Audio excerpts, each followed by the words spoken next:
do this again. How's it going, all you amazing Mets fans? Man, does that feel good. The Amazons kick off their grueling road trip against the Padres for 4 games, against the D-backs for 3, and then you wrap things up, hopefully a cherry on top there, against the Chicago White Sox of Southside. The Amazons come out and they win this one by a final score 8-3, and that, my friends, is exactly how you are supposed to start your road trips. No better, no worse. Even if you're going to walk everyone and your mother, just make sure you win by a sizable amount. The Mets did that thanks to offensive heroics, what felt like from everyone and their mother in the 9th inning.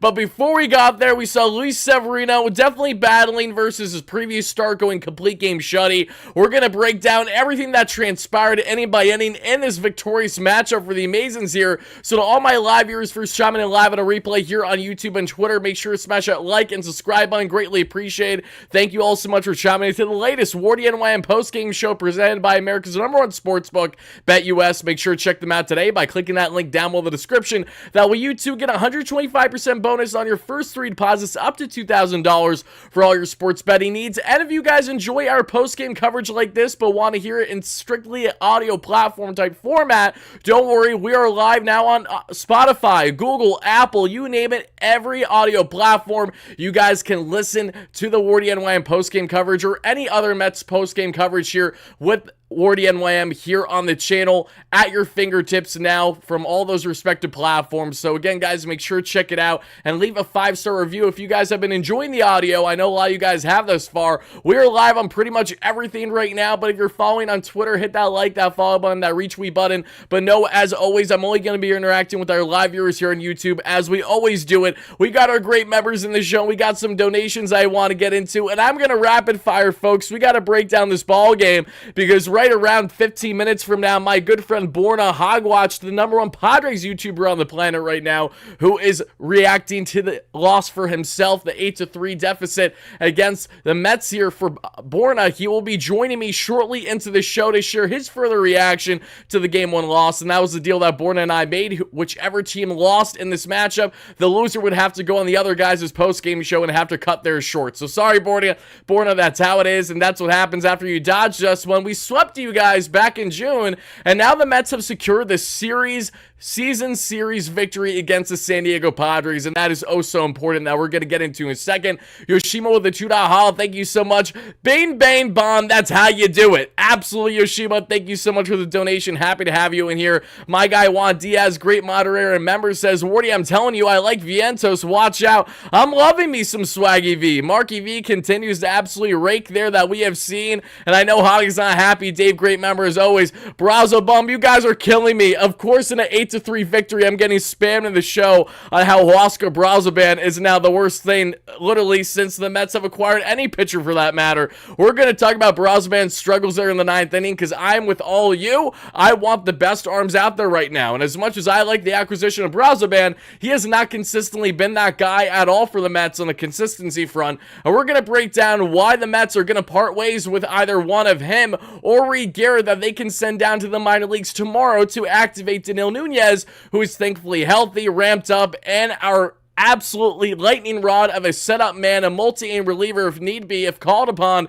Danil Nunez with a 2.4 ERA across 30 innings this season, a 12K per 9 to a 2 walks per 9, a 10K to walk ratio, finally returns to the Mets bullpen tomorrow. That is very exciting. Ray with the $2 haul on the show says, good starting pitching, defense, and offense. A nice, well-balanced victory for the Amazons. And yes, they had a lot of things going wrong on the walk front that we're going to highlight in tonight's show as we typically do. But first and foremost, everybody, before we rapid fire and break down this ball game inning by inning, as you guys can see, the latest updates on the wild card, the Mets are now just 1.5 games out behind the Atlanta Braves, who sadly won tonight at the time of recording this. The Mets will continue to climb that third wild card spot as they have been doing plenty this season. On the pitching end, we're going to get into Luis Severino, and really this was nothing crazy of a start for him, kind of one that you pretty much expected after going 9 innings. I didn't think he was going to have as sharp of a start, and honestly, he was fine for what he he was. Just walked a few too many batters. And then on the offensive end, we're going to highlight everything that stood out.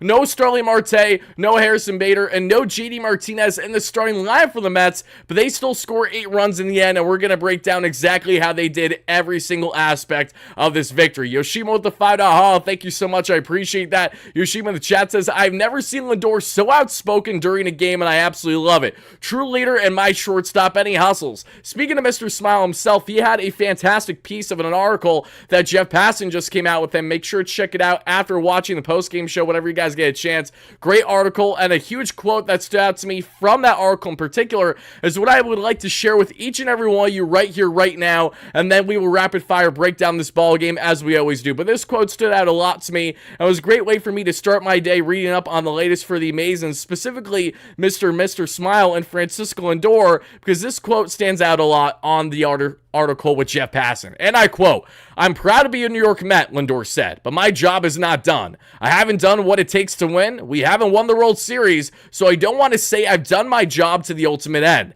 I feel like not until the day we win, when I have the opportunity to give the trophy to Steve or Alex and say we did it, the job is not done. And I quote again, and then since we're in New York, nobody's going to care in the next year, so we got to go out and do it again. Lindor understands that this is a result-first type fan base and results-first type market as an athlete here leading the way, and I absolutely love how much homage he not only pays to Steve, but Alex as well, and how he truly feels that his job is not done until he has delivered a championship, at least one here, to Steve Cohen, Alex, and the entire Mets organization. That is all we can hope for from a leader, right? And Lindor continues to lead the way he has this season, folks. So let's break down and rapid fire everything that transpired in this victorious matchup for the Amazons.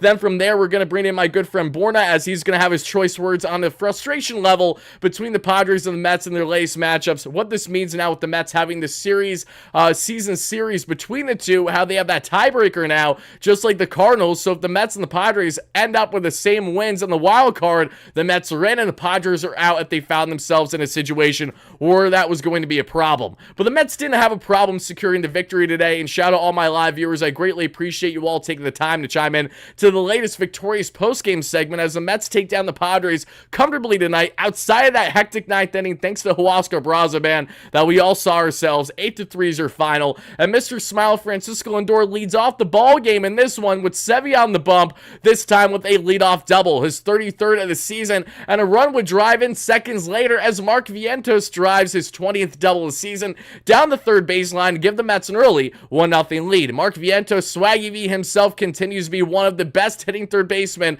in all the National League this season. Something Manny should have a thing or two to say about, but we didn't see Manny step up so far, at least in game one of this 4-game set. Zach, thank you so much for the donation. Lindor is leading the NL in F4. He has since he started batting leadoff, but everyone just started to notice this the past couple days, apparently. I'm glad he's finally getting the recognition that he deserves, that we talked about greatly over the past 2+ months. Thank you so much for the donation, Zach. AZ with the $5 holla. My King Lindor with the clutch hitting. All around effort for the Amazons. Mets W, put it in the books. Put it in the books, baby. You absolutely love to see that, folks. And before we continue on with our live show, GSU, you hate it, so you have to deal with it. Let's let it rip with the official, the one and only WardyNYM post-game jingle.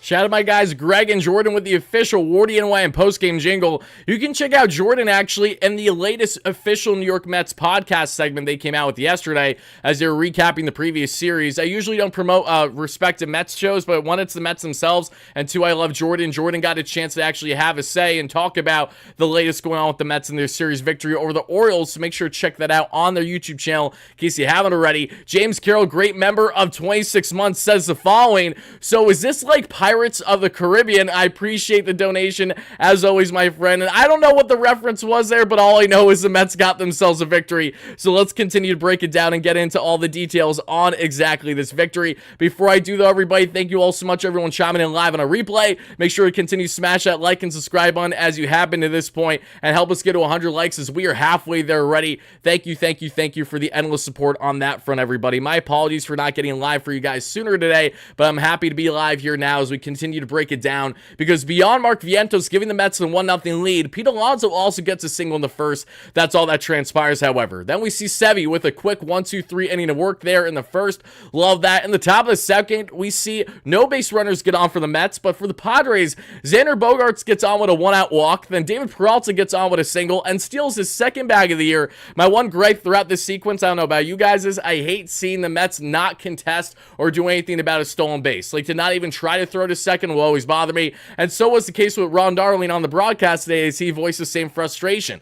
No less, we see runners on the corners here, and then Luis Campusano, thankfully, would fly out to allow the runners to stay stranded. Mets strand a pair there as they're still up 1-0 heading to the top of the third. And in the top of the third, Tyrone Taylor got the start there in center field over Harrison Bader. Bader came in later on the ball game. Tyrone let things off with his 16th double of the season that we saw. Nothing else transpires in the inning, however. Then it's a 1-out single for the best contact hitter in all the National League. Luis Arraez continues his hitting spree against the Mets as Jurickson Profar does the same. Back-to-back hits here, but thankfully Jake Cronenworth and Manny Machado have nothing to show. Another Houdini act for Sevy as he escapes it unscathed. Mets are still up 1-0 in this ball game. As we then see Jesse Winker rip a 1-out single in this one. Then Jose Iglesias with a ground rule double, his 12th double of the season. The Mets will then go on to score their second run of the day thanks to a pass ball that gets past Campusano there for the Padres. Winker comes in to score. The Mets are now up 2-0 in this ball game.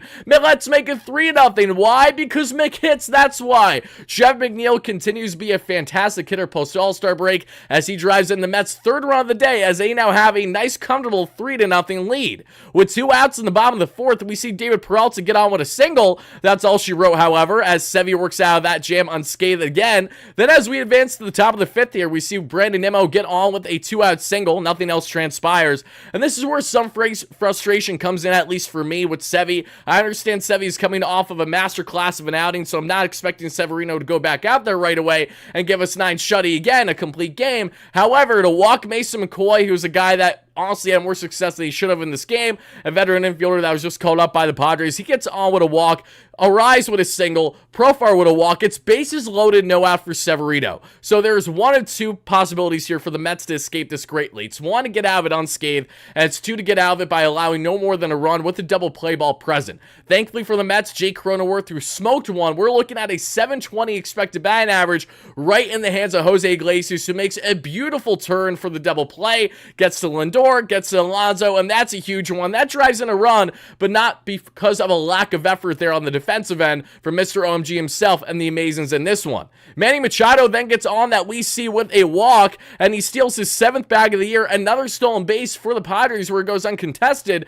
Thankfully, Xander Bogaerts ground out gets the jam done for Mr. Luis Severino, who escapes it while keeping runners on the corner still there. Sevy's day is done, folks. As we mentioned, after just 5 innings of work, this is your result. On a scale of 1 to 10, how would you rate Luis Severino's outing? Let me know in the live show, and my replay viewers greatly appreciate that, as always, everybody. Sevy, 5 innings of 5 hit, 1 earned run, 4 walk, 5 strikeout ball. I'm not going to be long-winded with Severino tonight. His sweeper was absolutely disgusting. It was working brilliantly, but just struggled to command the zone a little bit as he labored there that we saw in his final inning of work or so. But Sevy, I thought, made a lot of sense to pull him when they did at 87 pitches because, you know, he was so worked his last start, roughly 120 pitches over the complete game shutout 5 days ago. Severino, 87 pitches, 1 earned run allowed over 5 innings. I'm going to give him a solid, 6 out of 10 for this because this goes in hand with his last start, honestly. Not going to give him flack for the lack of length in this one because of everything he did 5 days or so ago. Severino, Perfectly fine. Not going to complain. It is what it is. I'm going to give him a solid 6 out of 10.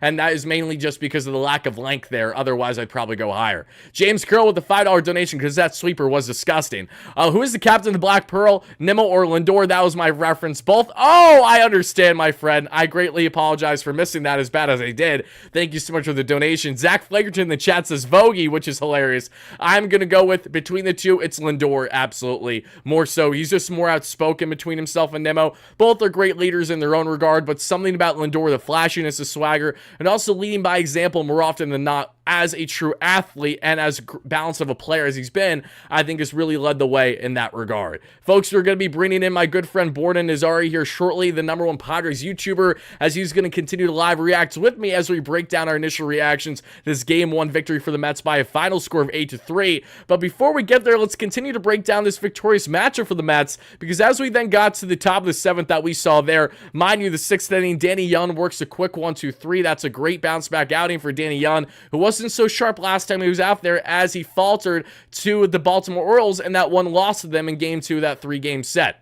As we then get to the top of the 7th, we see Jeff McNeil rip it again. Another McHit for Jeff. He gets on with a leadoff single. Lindor gets on with a 1-out walk. Then Brian Hoeing comes in the ballgame and shuts down Vientos and Nimmo. Hoeing, who is one of the more slept-on acquisitions of the trade deadline, has looked brilliant with 6 years left of control at only the young age of 27. A reliever that can definitely stretch out as a starter. One of the nicer pickups the Padres had, along with Tanner Scott, who was the bigger, sexier name in that trade. Jason Adam that they did along with the Tampa Bay Rays, among others. Their bullpen has been locked and loaded, but thankfully for the Mets, they pounced on it big time. Because then, as we saw after a clean inning of work from Reed Garrett in the 7th, he did walk Mason McCoy, which I wasn't happy about, but he got a huge double play ball on Luis Ariz shortly after. That would be massive that we saw. And then, thankfully, after clean inning of work there from Reed Garrett, Pete Alonso gets on with a leadoff single that we see in the 8th inning. Jesse Winker lines out, and nothing else transpires there. In the bottom of the 8th, Phil Maton with a quick inning of work, a 1-2-3, a couple groundouts. Maton has now posted to right around a 1.7 ERA since arriving in Queens with the Mets,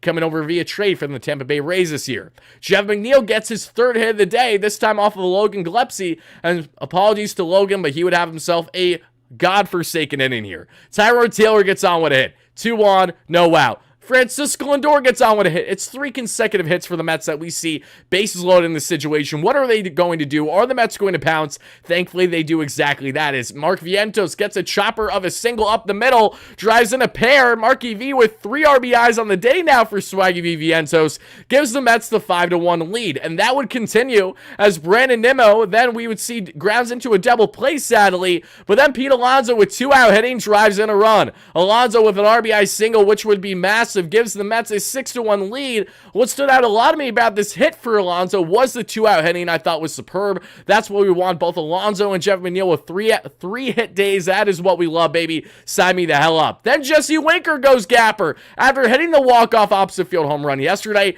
he hits himself his 21st double of the year. This time, Oppo into the gap, drives in a run, gives the Mets a 7-1 lead. And then you see Gary Cohen, who famously complained greatly about Manny Machado's lack of hustle down the first baseline today. Yes, Manny plays every day. Yes, he plays every single game and does his best while not playing 100%. I understand that Manny's a tremendous talent that I'm sure Borno's going to glaze plenty of here shortly. But Gary, I think rightfully so, has some criticism. I'm glad he's not the only one that gets bothered about the same thing. All the more reason why Jose Iglesias bolting down the first baseline, the former Padre from a season ago, who's never given a true opportunity the way that Donovan Solano, funny enough, has now been given it from the Padres as they profile early, similar as veteran infield hitters that hit for eye contact. Jose legs one down for a 2-out RBI infield single, gives the Mets an 8-1 lead, and they would go on to win by a final score of 8-3 because Huascar Brausban comes in the ball game. He gives up a walk to Peralta. He gives up a walk to Campusano. He gives up an RBI single to Mason McCoy, and he also gives up an RBI single to Jurickson Profar.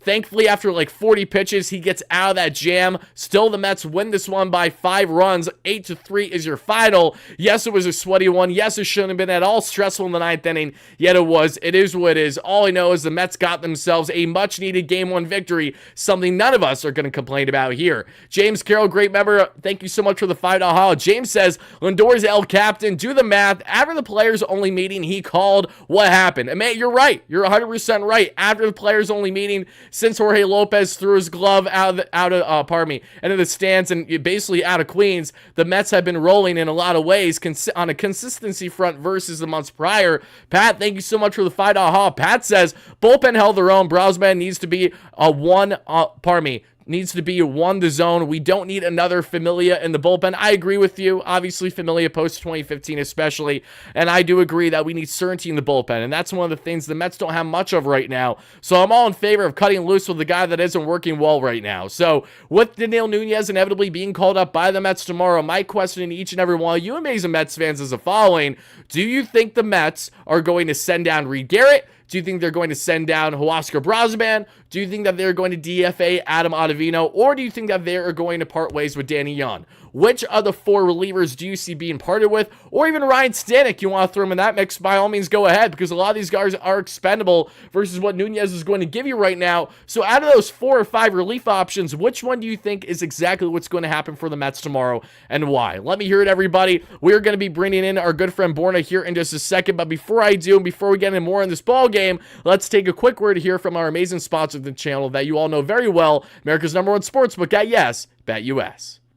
BetUS, America's favorite sportsbook and casino. Live betting and racebook. We're celebrating 30 years with a historic offer. A 125% sign-up bonus on your first 3 deposits. Plus 10% gambler's insurance. Get started today. BetUS, where the game begins. Alrighty, guys, as always, make sure to click that link down below in the description. That way you too get a 125% bonus on your first 3 deposits, up to $2,000 for all your sports betting needs. And folks, now as we take a quick pivot, let's now get into a little bit more on the offensive showing, because this was the big standout for the Mets in this one that we all saw, right? Thank you guys all so much. We have basically 800 concurrent viewers, and we're at 1 a.m. Eastern. Appreciate every single one of you. Make sure to smash that like and subscribe button on your way in or out, no matter how you're watching this, live on YouTube, on Twitter, or wherever you get your audio podcasts. Make sure you leave a 5-star review as always, and thank you all so much in advance. But the Mets out-hit the Padres big time tonight, 17-7, and they had an expected batting average 292 to the Padres 327. Padres definitely had some unfortunate luck in this one that the Mets were able to pounce on, because the Padres, while they have been a fantastic contact-hitting team this season, something that I'm sure my good friend Borna will shortly reiterate to each and every one of you is the Padres have been double play merchants all season long. They have grounded into double plays far more than any other team in the National League this year. I believe in all Major League Baseball as a whole has hurt them a lot, and that's where you saw a vacuum of an infielder in Jose Iglesias and Francisco Lindor really eat up a lot of those ground balls to induce the double plays that we saw. Lindor today, though, 2 for 4 with 2 runs scored and a double and a walk, a 268 average and 820 OPS for Mr. Smile. Harrison Bader there, who came in after Mark Vientos' 2 for 5 day with 3 RBIs. Vientos with the double, a 282 average and 896 OPS for our third baseman. Then we saw Harrison Bader, who did not have an at-bat, or if he did, nothing happened from it. Brandon Nimmo, 1 for 5 that we saw with a 227 average of 750 OPS. Pete Alonso, big day for Pete. Shout out to Alonso, more of the contact hitting, but that's okay, Pete. Not complaining there. Just put the ball in play, hit with runners in scoring position, and he was able to do that we saw in the 9th inning, which I certainly appreciate at least. Alonso 3 for 5 with a RBI on the day, a 247 average and an 806 OPS. Jesse Winker we see 2 for 5 with an RBI, the double, the 2 runs scored, a 263 average of 784 OPS. Jose Iglesias 2 for 5 that we saw thanks to the double and the RBI infield single, a 338 average and 870 OPS. Francisco Eltrell Alvarez, the lone Mets hitter with 4 strikeouts tonight, 243 average, 703 OPS. Jeff McNeil, more like Jeff McHits, baby. 3 hits on the day for McNeil, 3 for 4 with a run scored that we love, a 241 average and a 696 OPS. And Tyrone Taylor, last but not least, 2 for 4 with a run scored and a double, a pair of strikeouts, a 241 average and a 682 OPS. Absolutely love it, James. Great member as always. We always love seeing the Amazons win, right? That's always an electric feeling. No matter the time of day, no matter if it's day, night, evening, doesn't matter. We're always rocking on WardyNYM, the #1 Mets postgame show, not directly affiliated with the Mets themselves. But shout out to Jesse, another big game. Winker now really thriving here, almost at 800 OPS. Would have loved to see him get to that point sooner rather than later. But all right, guys, I do believe my good friend Borna is about set to join the show, so let me get everything transitioned and set up here so we can make that happen. do it myself if need be. Yeah, no, we're good. Okay. All right, guys. Everybody, please say hello to Borno. For those that don't know, Borno Nazari, a.k.a. Hogwatch, Hog Media creator, and an amazing friend of mine. And we've been trying to collaborate all year long between the Mets and the Padres. Sadly, it didn't happen last time around. I know that you weren't upset to miss a series sweep, but as we advance now to a 4-game set, I'm very happy with my Amazons in this matchup. So my big question for you here is, again, what was the expectation heading into this series, and what is your biggest takeaway from your Padres dropping this one 8-3? So my expectation for the series is, and maybe my fans will be mad that I'm going to jinx them, but I thought we'd take 3 of 4, and at worst, I thought we'd split. I deep down, I think the Padres are a better team than the Mets, top to bottom. I do. I'll tell you the truth. Yeah. But the Mets have started to string together some pretty good baseball being played recently. They should have swept the Marlins. They didn't, but they still won that series.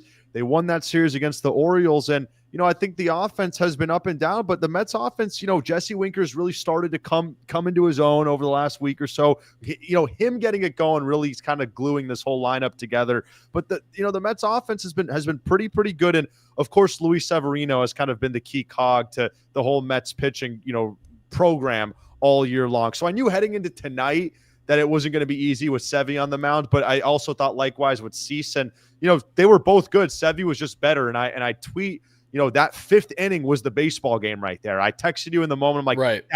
That's usually when the Padres punch back and teams are like, how did this happen again? That's usually the moment. And they were down 3-0, bases loaded, nobody out. Padre fans are livid about Cronenworth hitting 3rd in this order. Like, we just cannot wait for Toddy to come back, because it just the thing is, do you like Xander batting 5th? Do you like that? Oh, I don't like Xander in San Diego. Okay, all right. Just to clarify. Okay. No. It's actually so unfortunate, because we just got, and I'm talking a lot on your show, so cut me off whenever. But we got shitty we literally got shit Xander Bogaerts. And it's like, I was talking about it on a stream. There's nothing to be excited about when Xander comes to the plate. He may get that single, and it may and I see people tweeting like Xander Bogaerts is 300 in his last 60 ABs. I'm like, yeah, how many extra base hits does he have? 2? Yeah, he has not been one of the big spark plugs throughout your run. It's been all Jackson Merrill. It's been all Donovan Solano. You guys shut him down today. Okay, really quick. Sorry. Donovan Solano. I just want to talk about this. Yeah, let's talk. Donovan Solano and Jose Iglesias are 2 of the same. So I do want to get into this. Mike Schilt has I cannot give Mike Schilt crow. He's been phenomenal, all right, considering what Sleepy Bob was with us last year. But what does Mike Schilt have against Donovan Solano? This guy in 200 plate appearances this year is hitting 310. He has an 800 OPS. He had a pinch hit ding yesterday. All this guy does is hit the ball. But we have this stubbornness. We don't want to put Xander Bogaerts back at shortstop. Put the fucker back at short, so then you can put Cronenworth at second where he's happier. Solano can play first, and Arise doesn't need to be on the field. Yeah, Solano. I don't understand stubbornness with managers. Like, we've had this a lot in previous years as Mets fans, especially when it came to giving Vogelbach playing time, Darren Ruff, all these things that just should not have been happening to begin with. But as you're saying right now, Donovan Solano, again, Mets fans, for those that don't know the story on Donovan Solano, veteran infielder that signed, late with the Padres this year, contact hitter, literally their Jose Iglesias replacement. That has been exactly what they would have hoped Jose was if he was given an opportunity with the Padres this year. Thankfully, he's done with the Mets. And now, after having a pinch hit bomb the other night, he's not getting the opportunities he deserves. Us Mets fans know that shit all too well when it comes to guys that usually should be playing that aren't playing, which is why we're thankfully very relieved that in our first year manager with Carlos Mendoza, that hasn't been the case. We haven't had those hiccups that you've kind of been having with Schilt.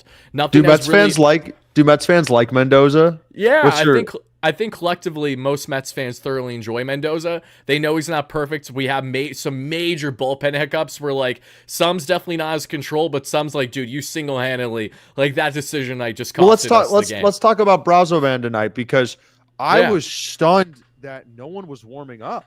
I mean, this Padre team they were that if Cronenworth didn't have that ground out there, that ball I thought was going to get through, and there was still one out, this Padre team could have come back. I mean, that's what we do all year long. And I was just stunned that Mendoza Brasman almost threw 40 pitches that inning, and no one was warming up in the pen. I mean, he got bailed out tonight, but he wasn't doing anything about it, and that could have, the dude's arm was going to fall off. No one was warming up. So I think that's a rookie manager right there, right? It's one, a rookie manager, but two, understand the context of how much the bullpen's been worked throughout the season. And Brazoban put himself in the mess. So we're kind of at a point right now where it's like, all right, if you're going to start it, then we're going to need to see you try to end it big time. And knowing that we at least had a leeway where even in the 8-3 victory, we were still up 5.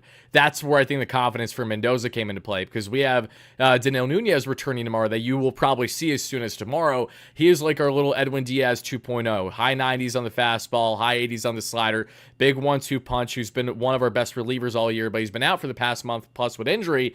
Now the Mets have a key decision with their bullpen as to what they're going to do tomorrow, who they're going to part ways with, either that they're going to send down. That could be a Huascar Brazoban, or if they're going to DFA someone. So yeah, bullpen configuration has been a big bugaboo for the Mets all season long, and Huascar had us sweating a bit there, but thankfully they secured the dub in the end, so that's the most important thing. Thank you so much, everyone, for chiming in live on a replay to the latest in Mets land as they take down the Padres by a final score 8-3. Joining me is Borno Interview, known as Hogwatch, everybody's favorite Padres YouTuber, the #1 on the planet right now. I don't know everyone's. Everyone, and also building some amazing things at Hog Media. Please make sure to check it out if you guys haven't already. Yoshima with the $5 on the show says, Born is lucky he doesn't have to see our best pitcher, Sean Manaea. Let's pivot to that for a second, because I know that this doesn't have to do so much with the game, but to a lot of Mets fans, I'm trying to think of, to a lot of Mets fans' surprise, there is a huge problem with Sean Manaea and San Diego Padres fans. Can you please enlighten Mets fans that don't understand kind of the beef that originated going back to that 2022 season, and why some Padre fans are either bothered with Manaea's success this season or really don't understand how it's happening? Yeah, I mean, so first of all, I want to give credit to Sean Manaea because he has been lights out for the Mets this year. And before the Padres acquired him, Manaea was one of the better left-handed, one of the better southpaws in the American League. I wanted him going back to when I first started covering Mets, like first month in. Yeah, he was one. Yeah, he was one of the. I think he threw no hitter, right? And I think whatever, but he was incredibly awesome. So basically, he had a really good first half for the San Diego Padres, and then he had a really big collapse. And towards the end of the season, and I don't know if y'all remember, the Padres won the NLCS. They were down 2-1, pivotal game 4 in Philadelphia. Manaea gets the ball. The Padres score 4 runs in the first inning. Manaea just gets absolutely shelled, continues his second half slump. Towards the end of the year, Manaea has this quote. He says, quote, as much as it sucks to have the year I had last year, I think going forward, so he said this in the next offseason, I think going forward, it was probably the best thing for me as far as lighting a fire under my butt and really getting my routines down. And I realized that I can't just stay in this game if I'm just going to be lazy. So basically, he went on after that quote and really just. I'd feel lazy living in San Diego too. Yeah, and I think that's sometimes why it's hard to be a star. With we have expectations, but you're getting the best food ever, the woman, the vibes, the beaches, whatever. But basically, it's one thing to think that a player's lazy, but it's different when the player admits that he was lazy, and that just and especially the Padres had such a good run. They were relying on this guy to win a pivotal game to give this franchise his first ever championship, and he said, "Fuck it, I was lazy. Sorry, guys." I mean, come on. How would you like the guy? So that's why Padres fans despise him. Yeah. Okay, so you despise him basically for the same reason why Mets fans don't like Scherzer. Not only because of some of his comments when he departed that felt like he kind of threw the organ under the bus a little bit, which I don't believe he did. It just came off a certain way to some in the interim there. But also how Max got absolutely lit up by Josh Bell profiling your Padres back when we were both at that game 2 years ago. That's why us fans feel the way that we do about Max to this day, no matter how great he was initially in that season with us, injuries aside. So now let's reel back into this one a minute, because I want to answer this donation from James. Machado has a job at the USPS after baseball. I appreciate that donation a lot, James. Thank you. Offensively, what stood out to you? Cease had one of those clunker games where you weren't overly happy with his command, even though we only give up 2 earned over 6.1 innings. So you can't even say it was a terrible start for him. He only walked 1 while we walked everyone and your mother. We literally walked how many guys tonight? Let's see, 1, Oh, wait, hold on. I'm going to double check right now because we walk everybody all the time. 2, 3, 4, 5, 6, 7. We had 7 walks tonight and still won 8-3. And that's been our bugaboo all year long, leading the way in the National League in walks per 9. So what's out to you from the Mets' point of view, especially with their offense tonight? And 2, what are you looking forward to as this matchup continues into Game 2 tomorrow, where we're going to have Paul Blackburn on the bump against Mr. Musgrove that Mets fans want to face more than anyone. The same way that Padres fans booed Jesse Winker today is the same way that Mets fans, even at Petco, are going to boo Joe Musgrove tomorrow because they're still all infatuated with the ears. Yes, Mets fans haven't gotten over that. I'm fine, but other Mets fans aren't.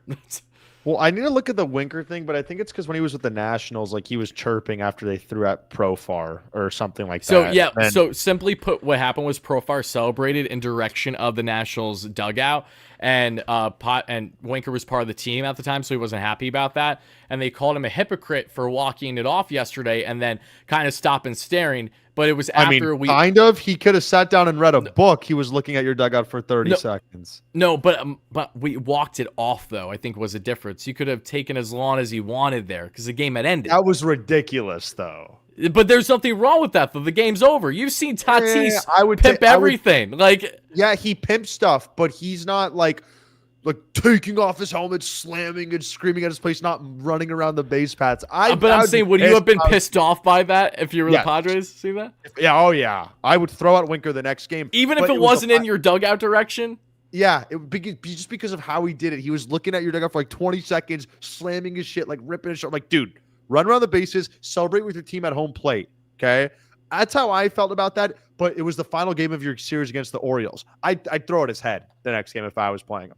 Yeah. I'm not surprised. I expect nothing less from you, Borna. But okay, all right, so on the off, really quick. No, I want to talk about the Mets offense. Yeah, let's get into it. I text you about this. Lindor's been awesome this year, and I think he should have been an All-Star, whatever. But he's really picked it up post the break even more so. So I think, but he just had that really horrific start to the year. But he's obviously the pillar of this team. He's been leading all the National League in WAR since May. He's been great. Mark Vientos is the wild card of your team this year. Let's talk. What's your perception on Mark Vientos? Because I love asking people about him that don't know him. Awesome. And I feel like still a lot of the league doesn't know who Mark Vientos is still. And this guy has a damn it 900 OPS this year. It's a top 5 prospect, I think, in your system. And he just turned 24 years old. He's freaking awesome. He's an extra bases. This guy, I mean, I don't know if he's overperforming this year, but he looks like a damn star. He's doing exactly what he's done in the minor leagues, but he didn't do this nearly as consistently last year. It's nuts. This Mark Vientos year is absurd. So he's kind of the bridge they found from Lindor to Polar Bear, and he's been really, really good. So yeah, I think the Mets have a really lethal kind of top half of their order, similar to the Padres. And tonight they came through, right? I mean, tonight Lindor was 2 for 4, Vientos was 2 for 4, Nimmo had that big hit. Pete had 3 hits. Winker, I mean, down the order, you guys had 17 hits tonight. And yesterday, the Padres gave up 18 hits to the Twins. 35 hits in 2 games for Padres pitching. That ain't going to cut it. Another thing, 6 for 14 with runners in scoring position for the New York Mets. Yep. That's a recipe for success. The Padres, 2 for 9, but really 0 for 7. That 9th inning doesn't really, I'm not going to count that. The game was already decided. They had 2 hits with RISP there. So, listen, the Mets played fantastic tonight. Alvey was the only guy with not a hit, and he can always run into a ball. So you're not going to win as a team. So kudos to the New York Mets, and majority of your lineup had multi-hit games as well. The only guy who didn't was Brandon Nimmo. Everyone else had multi-hit games. So an offensive explosion for the Mets. What is your take on this Mets offense? Are they very up and down? What I mean, how have they been? Yeah, I mean, consistency-wise, since the beginning of June, they had June and July just fantastic months, more often than not. They looked fantastic. Pretty much doubled their wins versus losses, and their offense was the main driver behind that when they still had some pitching woes to the starting staff and then the bullpen as well. Fast forward as we get into post-All-Star break, their offense has been unbelievably inconsistent. That's been a part of the problem, the bullpen too. And we are going to be wrapping up the show here in just a couple more minutes, everybody, so we greatly appreciate appreciate you guys continue to smash that like and subscribe on, and listen Hit the wherever you like get your button. audio podcast to the latest Mets post-game show here as they take down the Padres by a final score 8-3. But I would say for the most part, what we have gotten this season has been, pretty balanced on the offensive end as of late, like throughout the core of the summer. But post All-Star break, post trade deadline, definitely Jekyll and Hyde. We got cooked by the Mariners because their starting staff is like the best in baseball. And then we started to ramp things up again against the Baltimore Orioles. For us, it's two things. It's one, starting staffs really hurt us. So to actually get up early on Cease was massive. Even though he only gave up 2 earned runs, to tack on to him early was very important. Because if the Mets don't do that against a good opposing starter, he usually goes 5 to 7 shutty, or at least 1 run ball, and then we tack on the bullpen. That's usually where the Mets have pounced the most this season. But against starting pitching, the Mets have actually still been one of the worst teams in all the National League against quality starters this year. So that's a big bugaboo. So I was very happy with the breakout tonight. I hope it continues tomorrow. And facing Musgrove's going to be huge, because didn't Joe have himself a sharp first start back from injury? He's had 2 starts back. So, okay, so how's he looked? Yeah, his velo's up. He hasn't thrown more than 65, 70 pitches, so I still think they're going to have a little bit of a leash on him. And I think that kind of leads into your donation about why Schulte didn't pitch Suarez there in the 9th in a 2-run game. You want to get into that? Because I think that kind of leads. So heading into this, heading into the Rockies series, which was 5-6 games ago, the Padres were beginning 18 games in 18 days. Okay? Yeah, I mean, we know that stretch. We've had like the same shit. So you're asking why didn't Schilt use his reliever in a close game? You have to start really being cautious about your bullpen. I know the Padres have maybe the deepest pen in baseball, but Schilt's been using Tanner Scott, Suarez, Jason Adam, like all the freaking time. Okay. You're not going to risk you're not going to use them when you're down 2 runs in the 9th inning. Now, hindsight 2020 will say, well, if you used Suarez and held the Mets, they would have tied the game 3-3. I have a question. Would Brazoban be pitching if it was a 3-1 game in the bottom of the 9th? Diaz was literally warming up. Exactly. Yeah. So my point is, guys, like, if Suarez, Tanner Scott, whatever, we're all well rested, sure, you pitch them when you're down 2 in the 9th inning. But the Padres, this is a marathon, not a sprint. They have 10 more games in 10 days, even past this Mets series. So you couldn't risk that. And heck, if you were to use Suarez tonight and you're up 3-2 in the 9th against the Mets tomorrow and Suarez is down, you'll be regretting it, right? So I don't think Schilt made a mistake. But then again, people on Padres Twitter are saying at least Schilt should have used Morahone or Matsui, one of those like viable arms, not a Logan Gillespie who they just brought from El Paso today, who's probably going to be flying back to El Paso right now after that performance. We're already looking at plane tickets on United, $340 one-way ticket to El Paso. That sequence felt a lot like what Mendoza had to endure earlier this year, where we really didn't have many better options because of the health statuses of guys. But it's only a 1 or 2 run ball game, so how the hell are you throwing out a no-name that you just called up from AAA? Is that essentially what happened, is what you're telling me, for the Padres here with Gillespie? I mean, every single day we're doing roster transactions. Right.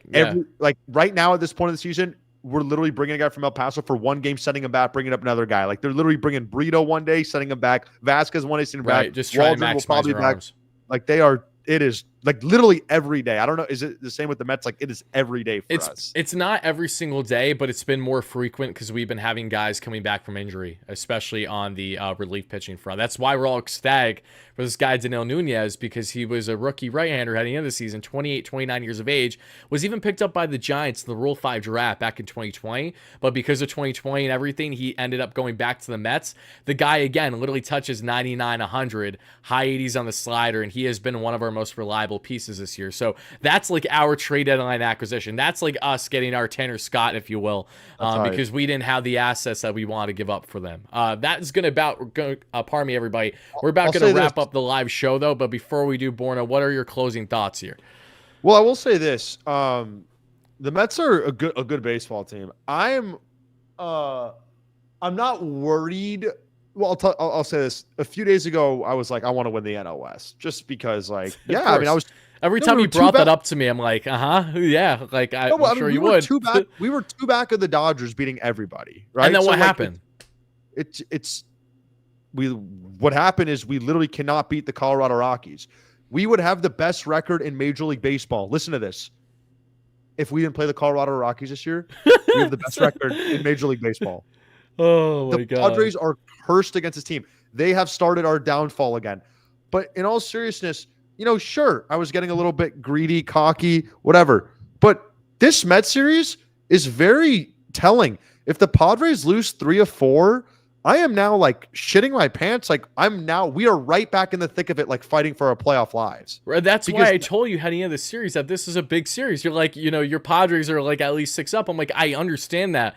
But you're still facing a team in the wild card hunt right now. Like, do you not realize that? I've never been in this position. Like, I don't know what it's like. You don't know what it's like to actually be like on top for a little bit, right? Exactly. Yeah, you have teams nipping at you now. I really don't know. It's always us trying to fight and climb. And like in 22, we surged right at the end to get in. I've never like the last 2-3 weeks of Padres baseball was just like, life is good. This is cool.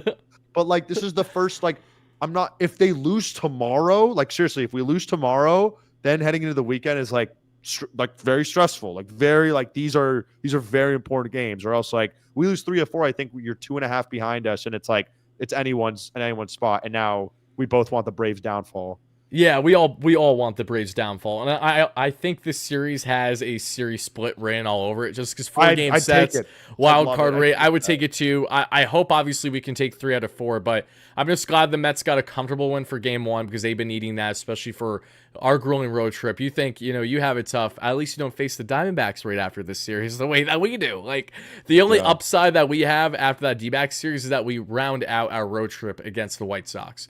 So that is hopefully that's the nice little cherry on top, hopefully, for at least 3 games in that one. But guys, that is going to do it for our post-game coverage. Ray, thank you so much for your $2 holly. Says Winker has warranted the celebration. Hogwash, thank you for the donation there. We see D-Mac, you answered this already. Borna, thoughts on the manager running out a shag reliever late in a close game. Felt like Padres can see the game. We talked about that already. My question to you, Borna, before we get out of here is the following. What is your game 2 prediction? And secondly, are we running this back tomorrow? Same format. If Mets lose, I hop on your channel. Padres lose, you hop on mine. What are we doing? Yeah, I don't think I can Saturday, Sunday, but tomorrow I should be down. Okay. I mean, I gotta hope. Yeah, the boys are gonna get the dub tomorrow, 6-3. Joe Musgrove gives his first quality start, I think, since May. Hopefully the boys can win on City Connect Friday, man. I mean, that's the hope. Okay. What about you? City Connect Friday. I know the vibes are going to be electric at San Diego. I miss Petco Park so much. I have some friends at the series. You have no idea how envious I am right now. Truly. Just everything about San Diego I miss. I'm going to go with a Mets victory. I think that they take game 2 of the series. I think that they get on Joe and make sure that Joe doesn't go beyond 5 innings. And I'm going to go with the Mets winning this one by a final score of, let's go with 4-2. Let's go 4-2. Let's go. I will say this: the Mets, they were very aggressive at the plate tonight. They were swinging first pitch, and I think with Joe, it's that bodes well for the Mets though, because Joe throws a lot of, he will attack you. So if the Mets are aggressive, I wouldn't be shocked if we get cooked by Joe the same way we did 2 years ago. Like if I'm being completely frank, holy like, hedge. dude, you don't get it. So many Mets fans hate Joe not only because of the years, but because of how good he is, bro. So good. Thank you guys for watching. Thank you for listening. I know. Because of the ear thing. But that's like all Mets fans not name me. I got no problems with the Padres outside of that series. I'm not even joking. Because I love Petco Park too much to have too much of a vendetta. But that's Borna at Hogwatch. Please make sure to check him out if you haven't already, as he will be doing his live segments every single game regarding the Mets and the Padres here and their upcoming matchups. And make sure to check me out, of course, here on YouTube, on Twitter. Hit that like and subscribe on that follow. Great stuff. Borna, do you want to let anyone know about Hog Media, anything going on over there, or do we just want to let it rip and get out of here? Yeah, I mean, we're building a creator-led network, helping a lot of creators like Wardy, myself, others, build their business, brand side, providing opportunities. But it's more just about empowering the creators, man. And we are, we're the future of media. Our time is now. And to what Wardy's done in New York and being kind of this face of fandom with the New York Mets is nothing short of incredible. And I just want to make sure that his talent is realized. It's as simple as that. Oh, that's sweet. We appreciate you, Borna. And what we also appreciate is our amazing sponsor, BetUS. Click that link down below in the description. That way you too get 25% bonus off your first 3 deposits, up to $2,000 for all your sports betting needs. Shout out to BetUS. On the Padres tomorrow. What about Padres? Bet on them on BetUS. Bet on the Pods tomorrow. Yes, bet on Pods